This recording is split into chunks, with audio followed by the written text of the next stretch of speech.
ਭਾਰਤ ਦਾ ਇਤਿਹਾਸ ਲੜਾਈਆਂ ਦੀ ਇੱਕ ਲੰਬੀ ਸੂਚੀ ਨਾਲ ਦਰਸਾਇਆ ਜਾਂਦਾ ਵਾ, ਕਿਉਂਕਿ ਦੇਸੀ ਅਤੇ ਵਿਦੇਸ਼ੀ ਸ਼ਕਤੀਆਂ ਨੇ ਭਾਰਤ ਦੀ ਦੌਲਤ ਨੂੰ ਜਿੱਤਣ ਅਤੇ ਉਸ ਤੱਕ ਪਹੁੰਚ ਪ੍ਰਾਪਤ ਕਰਨ ਦੀ ਸਦਾ ਕੋਸ਼ਿਸ਼ ਕੀਤੀ ਆ।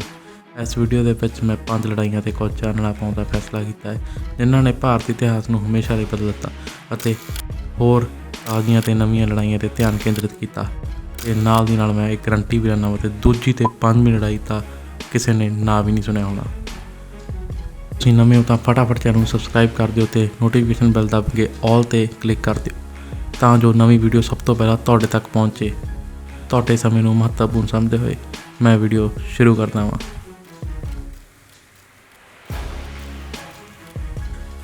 ਪਾਣੀਪਤ ਦੀ ਲੜਾਈ 21 ਅਪ੍ਰੈਲ 1526 ਵਿੱਚ ਦਿੱਲੀ ਦੇ ਉੱਤਰ ਪੱਛਮ ਵਿੱਚ ਇੱਕ ਕਸਬੇ ਵਿੱਚ ਹੋਈ ਸੀ ਅਤੇ ਮੁਗਲ ਸਾਮਰਾਜ ਦੀ ਸਥਾਪਨਾ ਦਾ ਕਾਰਨ ਬਣੀ ਸੀ। ਪਾਣੀਪਤ ਸਿੱਧੇ ਦਿੱਲੀ ਦੇ ਹਮਲੇ ਦੇ ਰਸਤੇ 'ਤੇ ਸੀ।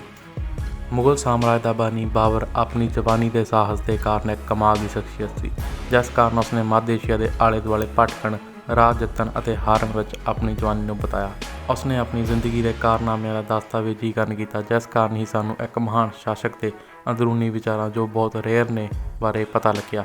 ਬਾਬਰ 1504 ਵਿੱਚ ਕਾਬਲ ਦਾ ਸ਼ਾਸਕ ਬਣਿਆ। ਇੱਕ ਪਾਸੇ ਬਾਬਰ ਆਪਣੇ ਸਾਮਰਾਜ ਨੂੰ ਵੱਡਾ ਕਰਨਾ ਚਾਹੁੰਦਾ ਸੀ ਅਤੇ ਦੂਜੇ ਪਾਸੇ ਭਾਰਤ ਦੀ ਰਾਜਨੀਤਿਕ ਹਾਲਤ ਬਹੁਤ ਮਾੜੀ ਸੀ ਤੇ ਦੌਲਤ ਖਾਨ ਲੋਧੀ ਜੋ ਪੰਜਾਬ ਦਾ ਗਵਰਨਰ ਸੀ ਨੇ ਬਾਬਰ ਨੂੰ ਸੱਦਾ ਦਿੱਤਾ।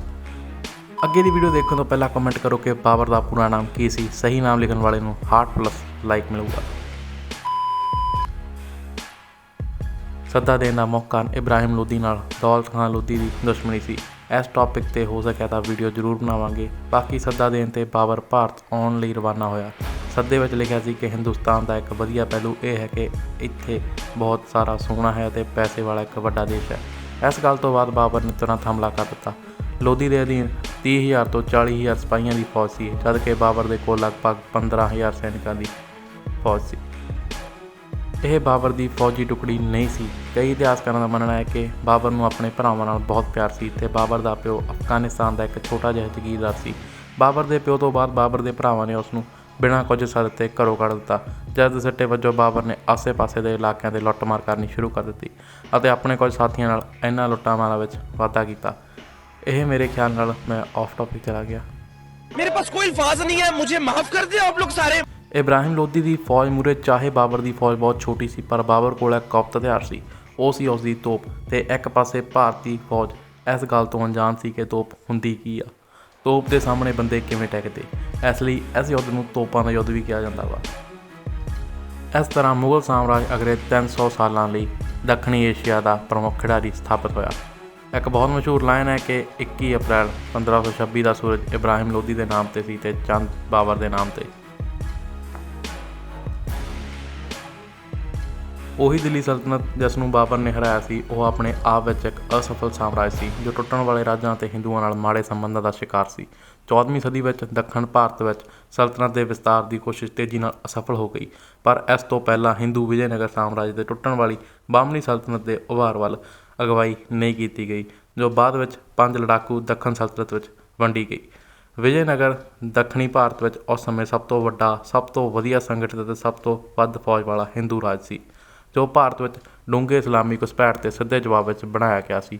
ਇਸ ਦੀ ਹੋਂਦ ਨੇ ਦੱਖਣ ਭਾਰਤ ਦੀ ਰਾਜਨੀਤਿਕ ਸੁਤੰਤਰਤਾ ਨੂੰ 200 ਸਾਲਾਂ ਤੱਕ ਸੁਰੱਖਿਅਤ ਰੱਖਿਆ। ਫਿਰ ਵੀ ਇਸ ਦੀ ਤਾਕਤ ਨੇ ਇਸ ਦੇ ਉੱਤਰੀ ਗੁਆਂਢੀਆਂ ਦੱਖਣੀ ਸਲਤਨਤ ਨੂੰ ਖਤਰਾ ਪੈਦਾ ਕਰ ਦਿੱਤਾ ਅਤੇ ਮੁੜ ਸਥਾਪਿਤ ਹੋਣ ਦੀ ਸੰਭਾਵਨਾ ਪ੍ਰਗਟਾਈ। ਇਸ ਤਰ੍ਹਾਂ ਆਮ ਤੌਰ 'ਤੇ ਦੱਖਣ ਦੀਆਂ ਸਲਤਨਤਾਂ ਨੇ ਵਿਜੇਨਗਰ ਦੇ ਵਿਰੁੱਧ ਯੁੱਧ ਕੀਤਾ। ਹਾਲਾਂਕਿ ਇਹ ਜਾਪਦਾ ਸੀ ਕਿ ਵਿਜੇਨਗਰ ਨੂੰ ਸੰਖਿਆ ਵਿੱਚ ਇੱਕ ਨਿਰਣਾਇਕ ਫਾਇਦਾ ਸੀ। ਇਸ ਲਈ 26 ਜਨਵਰੀ 1565 ਨੂੰ ਇਸ ਦੀ ਰਾਜਧਾਨੀ ਦੇ ਨੇੜੇ ਤਾਲੀਕੋਟਾ ਵਿਖੇ ਲੜਾਈ ਦੇ ਦੌਰਾਨ ਮੁੱਖ ਵਿਜੇਨਗਰ ਜਨਰਲ ਦੀ ਮੌਤ ਦੇ ਕਾਰਨ ਇੱਕ ਸ਼ਰਮਨਾਕ ਹਾਰ ਦਾ ਸਾਹਮਣਾ ਕਰਨਾ ਪਿਆ। ਲੜਾਈ ਦਾ ਸ਼ੁੱਧ ਨਤੀਜਾ ਇਹ ਸੀ ਕਿ ਇਸ ਨੇ ਦੱਖਣੀ ਭਾਰਤ ਨੂੰ ਕਮਜ਼ੋਰ ਕਰ ਦਿੱਤਾ ਅਤੇ ਇਸ ਨੂੰ ਮੁਗਲ ਸਾਮਰਾਜ ਵਿੱਚ ਹੌਲੀ-ਹੌਲੀ ਜੋੜ ਲਿਆ ਗਿਆ। ਦੱਖਣੀ ਭਾਰਤ ਦੀ ਵੱਖਰੀ ਰਾਜਨੀਤਿਕ ਅਤੇ ਸੱਭਿਆਚਾਰਕ ਖੁਦਮੁਖਤਿਆਰੀ ਖਤਮ ਹੋ ਗਈ ਅਤੇ ਜ਼ਿਆਦਾਤਰ ਦੱਖਣੀ ਏਸ਼ੀਆ ਵਿੱਚ ਇਸਲਾਮਿਕ ਰਾਜ ਰਾਜਨੀਤਿਕ ਤੌਰ 'ਤੇ ਭਾਰੂ ਹੋ ਗਏ। ਕਰਨਾਲ ਦੀ ਲੜਾਈ ਨੇ ਸਭ ਤੋਂ ਸ਼ਕਤੀਸ਼ਾਲੀ ਮੁਗਲ ਸਾਮਰਾਜ ਨੂੰ ਘਾਤਕ ਤੌਰ 'ਤੇ ਕਮਜ਼ੋਰ ਕਰ ਦਿੱਤਾ। 18ਵੀਂ ਸਦੀ ਦੀ ਸ਼ੁਰੂਆਤ ਵਿੱਚ ਮੁਗਲ ਸਾਮਰਾਜ ਅਤੇ ਪਰਸ਼ੀਆ ਦੁਆਰਾ ਗੁਆਂਢੀ ਸਾਮਰਾਜ ਸਫਾਵਿਡ ਦੋਵੇਂ ਵੱਖ-ਵੱਖ ਕਾਰਨਾਂ ਕਰਕੇ ਪਤਨ ਵੱਲ ਚਲੇ ਗਏ। ਮੁਗਲ ਸਾਮਰਾਜ ਵਿੱਚ ਲਗਾਤਾਰ ਹਿੰਦੂ ਮਰਾਠਾ ਛਾਪੇ ਅਤੇ ਘਰੇਲੂ ਯੁੱਧ ਅਤੇ ਸਫਾਵਿਡਾਂ ਲਈ ਅਫਗਾਨਾਂ ਦਾ ਵਿਦਰੋਹ ਮੁੱਖ ਕਾਰਨ ਸਨ।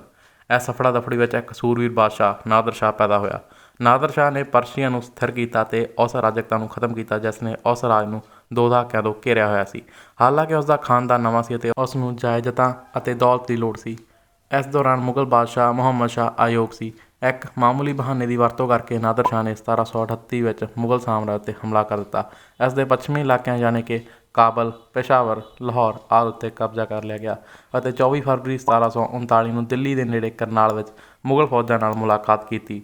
ਦੋਵਾਂ ਪਾਸਿਆਂ ਕੋਲ ਤੋਪਾਂ ਅਤੇ ਤੋਪਖਾਨੇ ਸਨ, ਪਰ ਮੁਗਲ ਫੌਜ ਵੱਡੀ ਸੀ। ਵੱਡੀ ਭਾਰਤੀ ਫੌਜ ਨੂੰ ਅਸੰਗਠਨ ਦਾ ਸਾਹਮਣਾ ਕਰਨਾ ਪਿਆ, ਜਦੋਂ ਕਿ ਛੋਟੀ ਹਮਲਾਵਰ ਫੌਜ ਨੂੰ ਲੜਾਈ ਜਿੱਤਣ ਲਈ ਵਧੇਰੇ ਪ੍ਰਭਾਵਸ਼ਾਲੀ ਢੰਗ ਨਾਲ ਰਣਨੀਤੀਆਂ ਦੀ ਵਰਤੋਂ ਕੀਤੀ। ਨਾਦਰ ਸ਼ਾਹ ਨੇ ਮੁਹੰਮਦ ਸ਼ਾਹ ਨੂੰ ਆਪਣੀ ਗੱਦੀ ਅਤੇ ਆਪਣੇ ਜ਼ਿਆਦਾਤਰ ਸਾਮਰਾਜ ਨੂੰ ਉਦੋਂ ਤੱਕ ਬਰਕਰਾਰ ਰੱਖਣ ਦੀ ਇਜਾਜ਼ਤ ਦਿੱਤੀ ਜਦੋਂ ਤੱਕ ਉਸਨੇ ਭਾਰੀ ਰਕਮ ਅਦਾ ਕੀਤੀ, ਜਿਸ ਵਿੱਚ ਜ਼ਿਆਦਾਤਰ ਮੁਗਲ ਰਾਜ ਗਹਿਣੇ ਵੀ ਸ਼ਾਮਲ ਸਨ ਅਤੇ ਸਿੰਧ ਨਦੀ ਦੇ ਪੱਛਮ ਵੱਲ ਜ਼ਮੀਨਾਂ ਸੌਂਪ ਦਿੱਤੀਆਂ। ਇਸ ਤੋਂ ਬਾਅਦ ਮੁਗਲ ਸਾਮਰਾਜ ਹੌਲੀ ਹੌਲੀ ਟੁੱਟ ਗਿਆ। ਬਹੁਤ ਸਾਰੇ ਖੇਤਰ ਸਾਰੇ ਪਰਸਤੰਤਰ ਰਾਜਪਾਲਾਂ ਦੇ ਅਧੀਨ ਟੁੱਟ ਗਏ ਅਤੇ ਸਿਰਫ ਨਾਮ ਦੇ ਬਾਦਸ਼ਾਹ ਨੂੰ ਸਵੀਕਾਰ ਕਰਦੇ ਸਨ ਅਤੇ ਸਮਰਾਟ ਖੁਦ ਮਰਾਠਿਆਂ ਅਤੇ ਫਿਰ ਅੰਗਰੇਜ਼ਾਂ ਦੀਆਂ ਕਠਪੁਤਲੀਆਂ ਬਣ ਗਏ। ਪਲਾਸੀ ਦੀ ਲੜਾਈ ਉਹ ਲੜਾਈ ਹੈ ਜਿਸ ਨੇ ਭਾਰਤ ਵਿੱਚ ਬ੍ਰਿਟਿਸ਼ ਸਾਮਰਾਜ ਦੀ ਸ਼ੁਰੂਆਤ ਕੀਤੀ ਸੀ। ਇਸ ਦੇ ਨਤੀਜੇ ਵਜੋਂ ਬੰਗਾਲ ਦੇ ਅਮੀਰ ਪ੍ਰਾਂਤ ਉੱਤੇ ਬ੍ਰਿਟਿਸ਼ ਸ਼ਾਸਨ ਹੋਇਆ, ਜਿਸ ਦੀ ਪਹਿਲਾਂ ਯੋਜਨਾ ਨਹੀਂ ਬਣਾਈ ਗਈ ਸੀ ਅਤੇ ਬਾਅਦ ਵਿੱਚ ਭਾਰਤ ਦੇ ਬਹੁਤ ਸਾਰੇ ਹਿੱਸਿਆਂ ਵਿੱਚ ਬ੍ਰਿਟਿਸ਼ ਸ਼ਾਸਨ ਦਾ ਫੈਲਾਅ ਹੋਇਆ। 1757 ਤੱਕ British East India company EIC ਨੇ ਬੰਗਾਲ ਵਿੱਚ ਇੱਕ ਮਜ਼ਬੂਤ ਮੌਜੂਦਗੀ ਸਥਾਪਿਤ ਕਰ ਲਈ ਸੀ, ਜਿੱਥੇ ਉਹਨਾਂ ਨੇ ਕਲਕੱਤਾ ਵਿੱਚ ਇੱਕ ਵਪਾਰਕ ਚੌਂਕੀ ਸਥਾਪਿਤ ਕੀਤੀ ਸੀ। ਬੰਗਾਲ ਦਾ ਨਵਾਬ ਸਿਰਾਜੁੱਦੌਲਾ ਨੇ ਫਰਾਂਸੀਸੀ ਲੋਕਾਂ ਨਾਲ ਗੱਠਜੋੜ ਕੀਤਾ ਸੀ, ਜੋ 7 ਸਾਲਾਂ ਦੀ ਲੜਾਈ ਦੇ ਦੌਰਾਨ ਪੂਰੀ ਦੁਨੀਆ ਵਿੱਚ ਅੰਗਰੇਜ਼ਾਂ ਨਾਲ ਲੜ ਰਹੇ ਸਨ। ਸਿਰਾਜੁੱਦੌਲਾ ਅੰਗਰੇਜ਼ਾਂ ਤੋਂ ਨਾਖੁਸ਼ ਸੀ ਅਤੇ ਉਹਨਾਂ ਨੇ ਵਪਾਰ ਦੁਆਰਾ ਕੀਤੀ ਦੌਲਤ ਅਤੇ ਇਸ ਲਈ 1756 ਵਿੱਚ ਅੰਗਰੇਜ਼ਾਂ ਦੇ ਵਿਰੁੱਧ ਫਰਾਂਸੀਸੀ ਨਾਲ ਗੱਠਜੋੜ ਕੀਤਾ। ਉਸ ਨੇ ਕਲਕੱਤਾ 'ਤੇ ਹਮਲਾ ਕੀਤਾ ਅਤੇ ਬ੍ਰਿਟਿਸ਼ ਕੈਦੀਆਂ ਨੂੰ ਇੱਕ ਛੋਟੀ ਜਿਹੀ ਜੇਲ੍ਹ ਕਲਕੱਤਾ ਦਾ ਬਲੈਕ ਹੋਲ ਵਿੱਚ ਕੈਦ ਕੀਤਾ। ਬ੍ਰਿਟਿਸ਼ਾਂ ਨੇ ਰਾਬਰਟ ਕਲਾਈਵ ਨੂੰ ਬ੍ਰਿਟਿਸ਼ ਸੈਨਿਕਾਂ ਅਤੇ ਭਾਰਤੀ ਸਿਪਾਹੀਆਂ ਦੀ ਇੱਕ ਫੋਰਸ ਦੇ ਨਾਲ ਭੇਜ ਕੇ ਜਵਾਬ ਦਿੱਤਾ, ਜੋ ਕੰਪਨੀ ਦੀ ਫੌਜ ਦਾ ਹਿੱਸਾ ਸਨ। ਬ੍ਰਿਟਿਸ਼ ਫੌਜਾਂ ਬਹੁਤੀਆਂ ਨਹੀਂ ਸਨ, ਪਰ ਉਹ ਬਿਹਤਰ ਢੰਗ ਨਾਲ ਸੰਗਠਿਤ ਅਤੇ ਡਰਿਲ ਕੀਤੀਆਂ ਗਈਆਂ ਸਨ। ਉਹਨਾਂ ਨੂੰ ਭਾਰਤੀ ਲੋਕਾਂ ਨਾਲੋਂ ਵੀ ਵਧੀਆ ਤਨਖਾਹ ਦਿੱਤੀ ਜਾਂਦੀ ਸੀ। 23 ਜੂਨ 1757 ਨੂੰ ਬੰਗਾਲ ਵਿੱਚ ਪਲਾਸੀ ਦੀ ਲੜਾਈ ਵਿੱਚ ਬ੍ਰਿਟਿਸ਼ ਫੌਜਾਂ ਨੇ ਬੰਗਾਲੀ ਕਮਾਂਡਰ ਮੀਰ ਜਾਫਰ ਦੁਆਰਾ ਧੋਖੇ ਨਾਲ ਮਦਦ ਦੇ ਕਾਰਨ ਸਿਰਾਜੁੱਦੌਲਾ ਦੀ ਫੌਜ ਨੂੰ ਹਰਾਇਆ। ਮੀਰ ਜਾਫਰ ਨੂੰ ਬਾਅਦ ਵਿੱਚ ਅੰਗਰੇਜ਼ਾਂ ਦੁਆਰਾ ਨਵਾਬ ਦੇ ਰੂਪ ਵਿੱਚ ਸਥਾਪਿਤ ਕੀਤਾ ਗਿਆ ਸੀ, ਪਰ ਉਹਨਾਂ ਨੇ ਜਲਦੀ ਹੀ ਇਸ ਦੇ ਲਾਭਾਂ ਦਾ ਸਵਾਦ ਲੈਣ ਤੋਂ ਬਾਅਦ ਸਿੱਧੇ ਬੰਗਾਲ ਉੱਤੇ ਰਾਜ ਕਰਨਾ ਸ਼ੁਰੂ ਕਰ ਦਿੱਤਾ। ਇਸ ਤੋਂ ਬਾਅਦ ਬ੍ਰਿਟਿਸ਼ ਭਾਰਤ ਦੀ ਦੌਲਤ ਅਤੇ ਸਥਾਨ ਦੀ ਵਰਤੋਂ ਹਿੰਦ ਮਹਾਸਾਗਰ ਦੇ ਬਾਕੀ ਹਿੱਸਿਆਂ ਉੱਤੇ ਹਾਵੀ ਹੋਣ ਲਈ ਕਰਨ ਲੱਗੇ। ਇਸ ਖੇਤਰ ਵਿੱਚ ਬ੍ਰਿਟਿਸ਼ ਕਲੋਨੀਆਂ ਉੱਤੇ ਲੰਡਨ ਦੀ ਬਜਾਏ ਭਾਰਤ ਤੋਂ ਬ੍ਰਿਟਿਸ਼ ਦੁਆਰਾ ਸ਼ਾਸਨ ਕੀਤਾ ਗਿਆ ਸੀ। ਮਤਲਬ ਭਾਰਤੀਆਂ ਨਾਲ ਥੋਥਾ ਚਨਾ ਬਾਜੇ ਘਣਾ ਵਾਲੀ ਗੱਲ ਹੋ ਗਈ। ਅਕਸਰ ਪੂਰਬ ਦਾ ਸਟਾਲਿਨਗ੍ਰਾਡ ਕਿਹਾ ਜਾਂਦਾ ਹੈ। ਕੋਹਿਮਾ ਦੀ ਲੜਾਈ ਸ਼ਾਹੀ ਜਪਾਨ ਦੀਆਂ ਸਭ ਤੋਂ ਵੱਡੀਆਂ ਹਾਰਾਂ ਵਿੱਚੋਂ ਇੱਕ ਸੀ, ਕਿਉਂਕਿ ਉਹਨਾਂ ਨੇ ਬ੍ਰਿਟਿਸ਼ ਭਾਰਤ ਨੂੰ ਪਛਾੜਨ ਦੀ ਕੋਸ਼ਿਸ਼ ਕੀਤੀ ਸੀ। ਕੋਹਿਮਾ ਪੂਰਬੀ ਭਾਰਤੀ ਰਾਜ ਨਾਗਾਲੈਂਡ ਵਿੱਚ ਬਰਮਾ ਦੀ ਸਰਹੱਦ ਦੇ ਨੇੜੇ ਸਥਿਤ ਆ, ਜਿਸ ਉੱਤੇ ਦੂਜੇ ਵਿਸ਼ਵ ਯੁੱਧ ਦੌਰਾਨ ਜਾਪਾਨੀਆਂ ਨੇ ਕਬਜ਼ਾ ਕਰ ਲਿਆ ਸੀ। ਅੰਗਰੇਜ਼ਾਂ ਨੇ ਭਾਰਤ ਨੂੰ ਇਸ ਦੇ ਸਾਧਨਾਂ ਕਾਰਨ ਜੰਗ ਦੇ ਯਤਨਾਂ ਲਈ ਬਹੁਤ ਜ਼ਰੂਰੀ ਸਮਝਿਆ। ਭਾਰਤੀ ਸੁਤੰਤਰਤਾ ਦੇ ਨੇਤਾਵਾਂ ਨੇ ਵੀ ਜਾਪਾਨੀਆਂ ਦੁਆਰਾ ਕਬਜ਼ਾ ਨਾ ਕਰਨ ਨੂੰ ਤਰਜੀਹ ਦਿੱਤੀ, ਕਿਉਂਕਿ ਜ਼ਿਆਦਾਤਰ ਲੋਕ ਇੱਕ ਆਜ਼ਾਦ ਭਾਰਤ ਨੂੰ ਇੱਕ ਉਦਾਰ ਲੋਕਤੰਤਰੀ ਸੰਸਾਰ ਵਿੱਚ ਉਭਾਰਨਾ ਚਾਹੁੰਦੇ ਸਨ। ਹਾਲਾਂਕਿ ਬਹੁਤ ਸਾਰੇ ਭਾਰਤੀਆਂ ਨੇ ਅਸਲ ਵਿੱਚ ਜਾਪਾਨੀਆਂ ਨਾਲ ਸਹਿਯੋਗ ਕੀਤਾ। ਮਾਰਚ 1944 ਵਿੱਚ ਬਰਮਾ ਵਿੱਚ ਜਾਪਾਨੀ ਫੌਜਾਂ ਨੇ ਬਰਤਾਨਵੀ ਫੌਜਾਂ ਨੂੰ ਰੋਕਣ ਲਈ ਭਾਰਤ ਵਿੱਚ ਸੰਭਾਵੀ ਤੌਰ 'ਤੇ ਚੀਜ਼ਾਂ ਨੂੰ ਹਲਚਲ ਕਰਨ ਅਤੇ ਚੀਨ ਨੂੰ ਸਪਲਾਈ ਰੂਟ ਕੱਟਣ ਲਈ ਭਾਰਤ ਵਿੱਚ ਅੱਗੇ ਵਧਣਾ ਸ਼ੁਰੂ ਕੀਤਾ। ਲਗਭਗ 15,000 ਜਾਪਾਨੀ ਫੌਜਾਂ ਵਿੱਚ, ਜਿਸ ਵਿੱਚ 3 ਜਾਪਾਨੀ ਡਿਵੀਜ਼ਨਾਂ ਅਤੇ ਇੱਕ ਭਾਰਤੀ ਰਾਸ਼ਟਰੀ ਫੌਜ ਡਿਵੀਜ਼ਨ, ਜੋ ਕਿ ਭਾਰਤੀ ਫੌਜਾਂ ਜਾਪਾਨੀਆਂ ਦੇ ਨਾਲ ਗੱਠਜੋੜ ਸਨ, ਨੇ ਕੋਹਿਮਾ ਵਿਖੇ 2500 ਮਜ਼ਬੂਤ ਗੜੀ ਨਾਲ ਲੜਿਆ, ਜਿਸ ਵਿੱਚ ਜ਼ਿਆਦਾਤਰ ਭਾਰਤੀ ਸੈਨਿਕ ਸਨ, ਜਿਨ੍ਹਾਂ ਦੀ ਕਮਾਂਡ ਬ੍ਰਿਟਿਸ਼ ਅਫਸਰਾਂ ਦੁਆਰਾ ਕੀਤੀ ਗਈ ਸੀ। ਇਸ ਨੁਕਸਾਨ ਦਾ ਮੁਕਾਬਲਾ ਕਰਨ ਲਈ ਬ੍ਰਿਟਿਸ਼ ਭਾਰਤ ਦੀ ਫੌਜ ਨੂੰ ਇੱਕ ਸਖਤ ਰੱਖਿਆਤਮਕ ਘੇਰੇ ਵਿੱਚ ਰੱਖਿਆ ਗਿਆ ਸੀ। 5 ਅਤੇ 18 ਅਪ੍ਰੈਲ ਦੇ ਵਿਚਕਾਰ ਕੋਹਿਮਾ ਨੇ ਯੁੱਧ ਦੀ ਸਭ ਤੋਂ ਤਿਮਾਹੀ ਨੇੜਿਓਂ ਲੜਾਈ ਦੇਖੀ। ਇੱਕ ਸੈਕਟਰ ਵਿੱਚ ਸਿਰਫ ਕਸਬੇ ਦੇ ਟੈਨਿਸ ਕੋਰਟ ਦੀ ਲੜਾਈ ਨੇ ਦੋਹਾਂ ਪਾਸਿਆਂ ਨੂੰ ਵੱਖ ਕਰ ਦਿੱਤਾ। 18 ਅਪ੍ਰੈਲ ਤੱਕ ਭਾਰਤ ਵਿੱਚ ਹੋਰ ਥਾਵਾਂ ਤੋਂ ਮਜ਼ਬੂਤੀ ਪ੍ਰਾਪਤ ਹੋਈ ਅਤੇ ਫਾਇਦਾ ਜਾਪਾਨੀਆਂ ਦੇ ਵਿਰੁੱਧ ਹੋ ਗਿਆ। ਲੜਾਈ ਨੇ ਭਾਰਤ ਦੇ ਕੁਝ ਹਿੱਸਿਆਂ ਨੂੰ ਜਾਪਾਨੀਆਂ ਦੇ ਹੱਥ ਵਿੱਚ ਜਾਣ ਤੋਂ ਰੋਕਿਆ ਅਤੇ ਚੀਨ ਅਤੇ ਬਰਮਾ ਵਿੱਚ ਜਾਪਾਨੀ ਫੌਜਾਂ ਨੂੰ ਪਿੱਛੇ ਛੱਡ ਦਿੱਤਾ, ਸੰਭਾਵਿਤ ਤੌਰ 'ਤੇ ਯੁੱਧ ਨੂੰ ਛੋਟਾ ਕੀਤਾ। ਸੁਤੰਤਰ ਭਾਰਤ ਦੇ ਕੋਰਸ ਨੂੰ ਇੱਕ ਨਾਗਰਿਕ ਸਰਕਾਰ ਦੇ ਅਧੀਨ ਸੁਤੰਤਰ ਹੋਣ ਦੁਆਰਾ ਪ੍ਰਭਾਵਿਤ ਕੀਤਾ ਗਿਆ, ਜਿਸ ਤੋਂ ਬਾਅਦ 1947 ਵਿੱਚ ਸੱਤਾ ਤਬਦੀਲ ਕਰ ਦਿੱਤੀ। ਸੋ ਅੱਜ ਦੀ ਵੀਡੀਓ ਵਿੱਚ ਇੰਨਾ ਗਿਆਨ ਬਹੁਤ ਆ ਮੇਰੇ ਖਿਆਲ ਨਾਲ। ਜੇ ਵੀਡੀਓ ਪਸੰਦ ਆਈ ਹੋਵੇ ਤਾਂ ਤੁਹਾਨੂੰ ਪਤਾ ਹੀ ਆ, ਬਾਕੀ ਯੂਟਿਊਬਰਾਂ ਵਾਂਗ ਵਿੱਚ ਵਿਚਾਲੇ ਨਹੀਂ ਕਹਿੰਦਾ ਕਿ ਮੇਰੇ ਚੈਨਲ ਨੂੰ ਸਬਸਕ੍ਰਾਈਬ ਕਰ ਦਿਓ ਤਾਂ ਕਿ ਸਵਾਦ ਨਾ ਖਰਾਬ ਹੋਵੇ। ਬਾਕੀ ਜੇ ਕੋਈ ਹੋਰ ਟੌਪਿਕ ਹੋਵੇ ਹਿਸਟਰੀ ਰਿਲੇਟਡ ਜਾਂ ਕਿਸੇ ਟੌਪਿਕ ਨਾਲ ਜੁੜਦਾ ਕੋਈ ਸਵਾਲ ਹੋਵੇ ਤਾਂ ਕਮੈਂਟ ਕਰ ਦਿਓ। ਮੈਂ ਜਿੰਨਾ ਹੋ ਸਕੇ ਰਿਪਲਾਈ ਕਰੂੰਗਾ। ਪੂਰੀ ਵੀਡੀਓ ਦੇਖਣ ਲਈ ਬਹੁਤ ਬਹੁਤ ਧੰਨਵਾਦ। बाय बाय टाटा गुड बाय गया।